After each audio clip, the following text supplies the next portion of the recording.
Méditation du 10 avril. Aller à l'encontre de l'autorité. La conscience est la présence de Dieu dans l'homme. Citation de Victor Hugo. En règle générale, les femmes ne sont pas combatives. Nous avons tendance à céder afin de préserver la paix et la sérénité. Pour le bien des relations familiales, professionnelles, sociales et ecclésiales, nous avons développé une conviction interne selon laquelle il est nécessaire d'être soumise à l'autorité. Mais si cette autorité nous demande de faire quelque chose de contraire aux principes bibliques, que faire alors? Qui dois-je craindre? L'autorité, le combat ou Dieu? Il y a deux femmes dans la Bible qui m'aident à répondre à cette question. Leurs noms sont Shipra et Pua. Si vous n'en avez jamais entendu parler, je vais vous résumer leur histoire qui se déroule en Égypte, à l'époque précédant la libération des Israélites de l'esclavage. Shipra et Pua étaient deux sages-femmes hébraïques à qui, un jour, Pharaon a fait la demande suivante, qui, lorsqu'elle vient du roi de Haute et Basse Égypte, est plus un ordre direct sous peine de mort qu'une demande.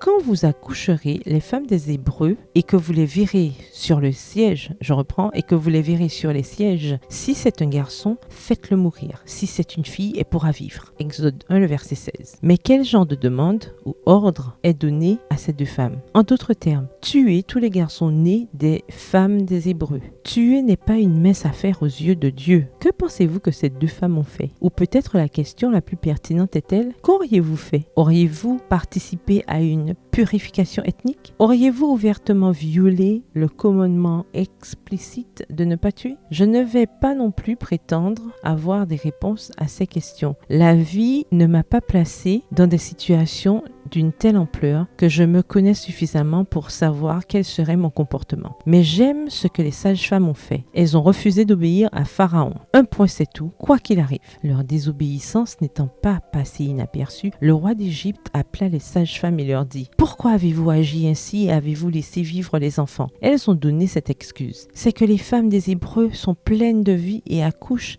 avant l'arrivée de la sage-femme. Exode 1, les versets 19 et 20. Quelle réponse! Quel courage! Elles ont osé défier l'autorité civile parce qu'elles demandaient quelque chose qui allait à l'encontre de l'autorité divine. Et c'est précisément pourquoi Dieu fit prospérer leur famille, au verset 21. Un exemple à suivre en matière de conscience. Seigneur, fais-moi savoir quand tu attends de moi que je t'obéisse plutôt qu'aux autres. Mets en moi cette crainte sacrée qui me permettra d'être fidèle à une conscience éduquée dans ta parole. Le verset du jour se trouve dans Exode 1, le verset 21. Parce que les sages-femmes avaient eu la crainte de Dieu, Dieu fit prospérer leur famille. Bonne journée, que l'Éternel vous bénisse.